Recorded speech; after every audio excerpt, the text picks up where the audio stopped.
Boa tarde, pessoal. Hoje nós vamos detalhar um pouco, né, sobre o processo de ditadura que existiu no Brasil, né, a chamada ditadura civil-militar. Para entendermos esse assunto, temos que ter em mente que estamos falando do período em que o mundo vivia naquele contexto que nós estudamos recentemente, a chamada Guerra Fria, uma disputa bipolarizada, né, onde de um lado estava os Estados Unidos, com todos os seus aliados, que representando o capitalismo, as ideias liberais, e do outro lado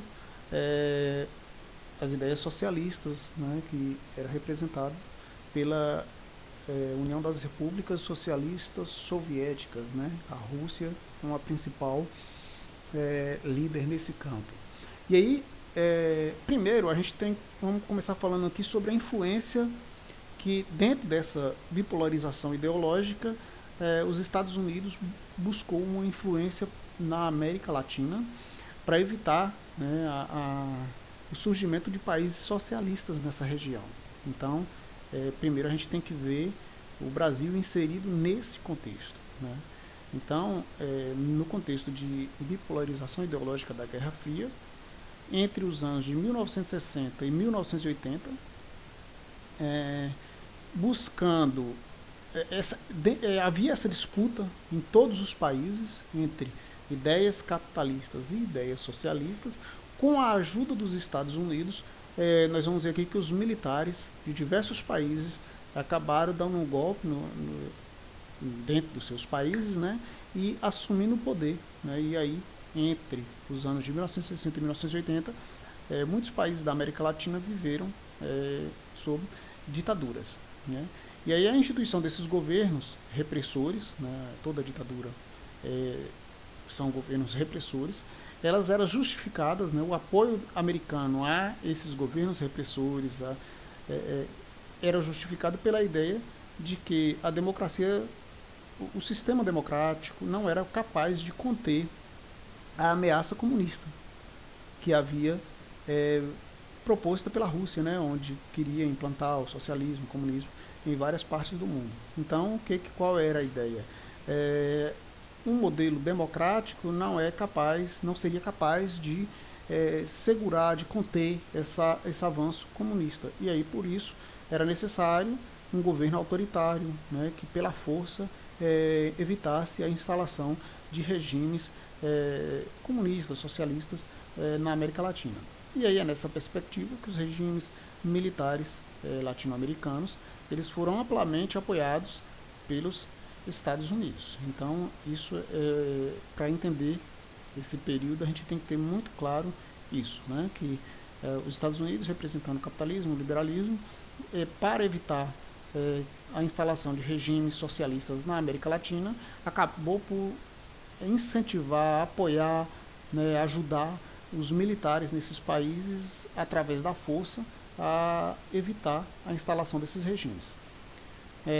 Então os Estados Unidos para isso criou o que ficou conhecido como Lei de Segurança Nacional, Doutrina de Segurança Nacional, desculpa, a DSN, para a América Latina, né? Qual era a ideia? Era acabar com as iniciativas consideradas ameaças, principalmente as que poderiam ser relacionadas ao comunismo. Então, aí a partir desse contexto é que há a instituição de várias ditaduras na América Latina. Então, a partir dos anos 60, com o apoio americano, os militares, já no início da década de 1960, de três principais países da América Latina, tomaram o poder, né, na América do Sul. O Brasil, a Bolívia, houve golpes em 1964, e a Argentina em 1966. E aí depois, em 1968, 1970 em diante, outros países também foram vivendo sob o regime de ditaduras militares, como Peru, Equador, Uruguai e depois, se não me engano, em 1973, o Chile. Nós não teremos tempo de falar sobre todos essas ditaduras na América Latina. Eu resumi bastante, o livro aí fala um pouco mais sobre cada uma delas, se vocês quiserem pode dar uma lida. E aí nós já vamos direto para a ditadura no Brasil. Só lembrando que a do Chile foi uma das mais violentas que existiu na América Latina. muita repressão contra a população, muita morte mesmo. A Argentina, proporcionalmente, foi uma ditadura ainda mais pesada do que a do Brasil, certo? O que não significa que a ditadura no Brasil foi uma ditadura tranquila. Foi um governo de muita repressão, nós vamos ver aqui. Centenas de pessoas foram mortas pelo governo e muitas tiveram que deixar o país, muita tortura. Então, esse foi o governo da ditadura no Brasil, que nós vamos começar a falar a partir de agora. Nós já vimos que no dia 31 de março de 64, o presidente João Goulart ele foi deposto numa ação de iniciativa militar, mas que não foi só militar, ela contou também com o apoio dos setores mais conservadores da nossa sociedade, da sociedade brasileira. Entre as quais, desses setores conservadores, os militares tinham apoio de políticos, de empresários e dos principais órgãos de imprensa do país. Inclusive a Globo, na época, estava apoiando o golpe militar. E aí, por esse motivo, atualmente, entende-se que o governo João Goulart ele foi deposto por um golpe civil-militar. Durante muito tempo falava-se apenas em ditadura militar, mas com as análises ao longo do tempo, né, começou a se perceber que não, que havia sim um apoio da sociedade civil, de grande parcela da sociedade civil a esse golpe militar na época. Então, por isso, depois de um tempo, começou a se referir a esse período, um período de uma ditadura civil-militar. É claro que com o tempo, vários setores militares, como por exemplo, vários setores civis, principalmente a imprensa, que tinha apoiado o golpe, ela começou a ser perseguida e mudou de lado, mas ela também teve, ela sentiu o peso da ditadura, a imprensa, e os políticos também. Mas lá no início, muitos setores da sociedade civil apoiaram o golpe militar. Então, aí com esse apoio da sociedade civil, de parte da sociedade civil, iniciava no Brasil uma ditadura com militares no governo, né, que seria um período, né, aí de aproximadamente 20 anos, um período autoritário e repressivo, e marcou, né, a nossa história recente. Então os militares, ao chegar ao poder, ao tirar o João Goulart do poder, eles declararam que ficaria no poder até a eliminação da, entre aspas, ameaça comunista. E depois que acabasse essa ameaça, haveria o restabelecimento da ordem no país, e aí seria organizadas as eleições, onde os cidadãos escolheriam o novo presidente. É claro que essa promessa não foi cumprida, né, e eles foram tomando medidas para ficar cada vez mais tempo no poder. E aí eles tiraram, no dia 31 de março, para 1º de abril de 1961, houve o afastamento do João Goulart do poder, e no dia 9 de abril já foi decretado pela junta militar, um grupo de militares que estava à frente do processo, o primeiro ato institucional, que ficou conhecido como AI-1. Atualmente vocês devem ter ouvido muito falar em AI-5, muitas manifestações lá com AI-5, e nesse assunto nós vamos falar o que era o AI-5.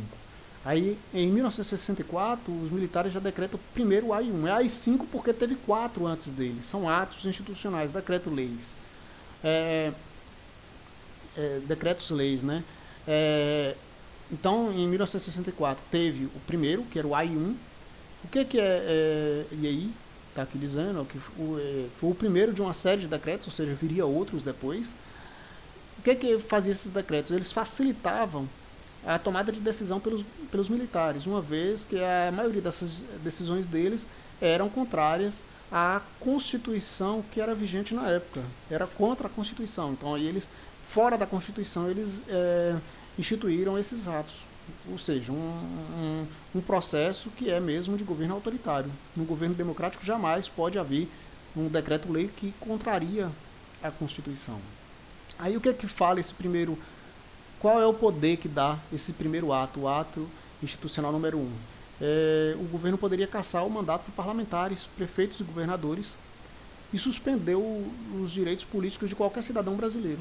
Ou seja, era um decreto que dava ao Poder Executivo, ao governo federal, o poder de cassar o mandato daquelas pessoas que tinham sido eleitas, né? Desde que se aquelas pessoas estivessem sendo inoportunas, tivesse qualquer ideia contrária, elas poderiam ser cassadas o mandato delas, elas perderiam o mandato.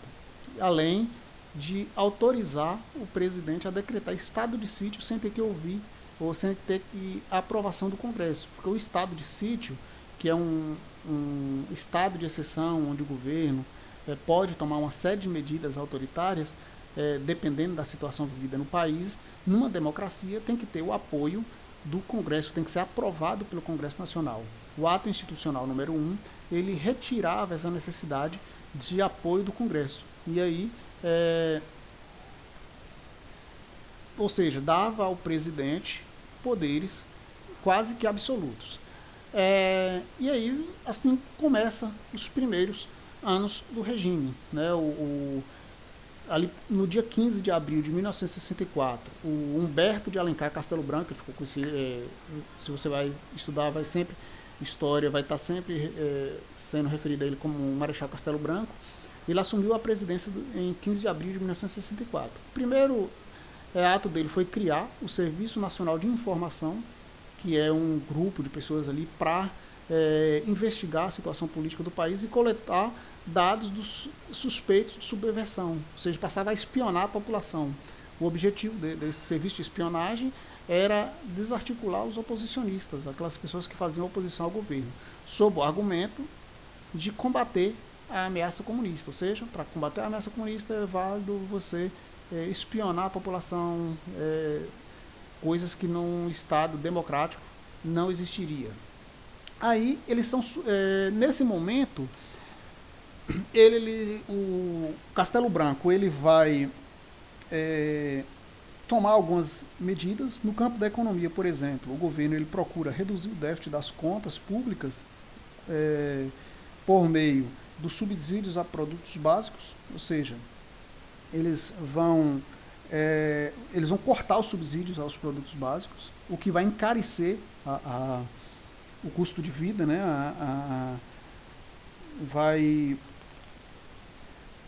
tornar mais difícil a vida da população, do trabalhador, porque outra medida dele vai ser reajustar o salário mínimo abaixo da inflação, ou seja, os produtos estavam encarecendo e o salário dos trabalhadores eles eram reajustados menos do que a inflação, ou seja, com o passar do tempo, o que as pessoas ganhavam comprava cada vez menos. E aí essas medidas elas tiveram como efeito o aumento do custo de vida.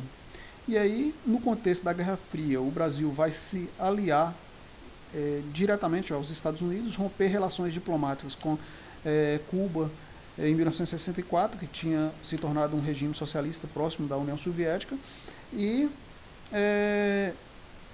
nesse contexto o Brasil chega a prestar auxílio político, econômico e militar, os Estados Unidos chega a prestar auxílio político, econômico e militar ao regime brasileiro, visando evitar o fortalecimento das ideias socialistas no Brasil. E aí, com essas medidas de aumento do custo de vida, nas eleições estaduais para os estados que ocorreram em 1965, a oposição ao regime acabou saindo vitoriosa. E aí é quando o governo, percebendo isso, edita um novo ato institucional, que é o ato institucional número 2, que tirou, né, vai estabelecer eleições indiretas para a presidência da República, né, não vai deixar que as pessoas escolham o presidente, porque sabia que havia a possibilidade deles perderem no voto. Então eles vão tirar as eleições diretas, vão estabelecer eleições diretas e vai conceder ao presidente da República o poder de interferir nos estados. Ou seja, aquelas pessoas que foram eleitas lá, que eram oposicionistas, eles poderiam intervir, demitir funcionários públicos e militares e baixar decretos-leis sobre questões de segurança nacional. Além disso, eles vão extinguir todos os partidos políticos, esse ato institucional número 2, vai acabar com os partidos políticos que existiam e vai criar apenas 2, que seriam os únicos que poderiam existir. Aí surgiu a Aliança Nacional Libertadora, que é a ARENA, que era o partido da ditadura, o partido do governo, e o Movimento Democrático Brasileiro, o MDB, né, que existe até hoje o MDB, durante muito tempo ele era o PMDB, que era o que o governo, a chamada oposição consentida, seria apenas aqueles políticos de oposição que o governo aceitava. Qualquer político que surgisse dentro dessa oposição muito pesada ao governo, fazendo uma crítica muito forte ao governo, tinha os seus direitos políticos cassados. Em fevereiro de 1966, o governo vai instituir mais um novo ato, que é o AI-6, que através do AI-6 ele vai determinar eleições indiretas também para governadores e vice-governadores, e vai suspender as eleições para prefeito das capitais, que passaram a ser indicados pelos governadores. Como foi suspenso as eleições diretas para governadores, então os governadores eram eleitos pelos aliados da ditadura. E aí os prefeitos das capitais também seriam colocados por essas pessoas. Então todo mundo que estava governando o país nesse momento passaram a ser aliados do governo federal. E aí em dezembro de 1966 eles editaram o ato número 4, que acabou convocando o Congresso para discutir esse Congresso agora, né, que só tinha a Arena e o MDB, um MDB bem adestrado, que não poderia fazer críticas ao governo. Esse Congresso ele foi convocado para discutir e votar o projeto da nova Constituição do país, que foi promulgada no início de 1967 e ainda que fortaleceu ainda mais o poder executivo. Em março de 1967, o Castelo Branco também sancionou a lei de imprensa, que era para restringir a liberdade de expressão. Aqui que a imprensa percebeu que tinha se colocado do lado errado, né, quando apoiou 3 anos antes o golpe, porque aí eles acabaram criando a lei de imprensa que restringiu a liberdade de expressão e de informação, né, onde eles passaram a ter um controle dos meios de comunicação. Nesse momento os jornais nos dia a dia tinham ali que passar as notícias que seriam publicadas primeiro para pessoas do governo ler e analisar se poderiam ser publicadas ou não. Isso é o que se chama de controle dos meios de comunicação. E aí o fechamento do regime ele se acentua mais com a edição da Lei de Segurança Nacional, que foi aprovada também em março de 67, onde aumentou a perseguição e a repressão às pessoas que eram consideradas ameaça ao governo. Então aqui nós vimos desde o ato adicional número 1, o AI-1, até o AI-4, o AI-5, que as pessoas falam tanto, nós vamos ver na aula seguinte, porque senão vai ficar um vídeo muito longo e fica ruim para vocês assistirem. Aí na próxima aula a gente fala do AI-5 e dos desdobramentos da ditadura militar no Brasil. Até a próxima aula.